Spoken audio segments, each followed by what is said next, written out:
Today is day 39 of reading the Bible every day. This is chapter 39. Genesis chapter 39. Now Joseph has been brought down to Egypt, and Potiphar, an officer of Pharaoh, the captain of the guard, an Egyptian, had brought him from the Israelites who had brought him down there. The Lord was with Joseph, and he became a successful man. And he was in the house of the Egyptian master, and his master saw that the Lord was with him, and that the Lord caused that he did to succeed in his hand. So Joseph found favor in his sight and attended to him. And he made him overseer of his house, and put him in charge of all that he had. From the time that he made him overseer of his house and over all that he had, the Lord blessed the Egyptian house for Joseph's sakes.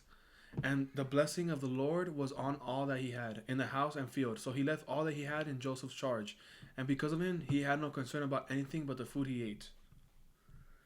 Now Joseph was handsome in form and appearance, and after a time his master's wife cast her eyes on Joseph and said, "Lie with me." But he refused and said to his master's wife, "Behold, because of me my master has no concern about anything in the house, and he has put everything that he has in my charge. He is not greater in this house than I am, nor has he kept back anything from me except you, because you are his wife. How then can I do this great wickedness and sin against God?" As she spoke to Joseph day after day, he went out to her to lie beside her to be with her. But one day, when he went to the house to do his work, and none of the men of the house was there in the house, she caught him by his garment and said, "Lie with me." But he left his garment in her hand and fled and got out of the house. And as soon as she saw that he had left his garment in her hand and fled out of the house, she called to the men of her house and said to them, "See, he has brought among us a Hebrew to laugh at us. He came in to me to lie with me." And I cried out with a loud voice. And as soon as he heard that I lifted up my voice and cried out, he left his garment beside me and fled and got out of the house.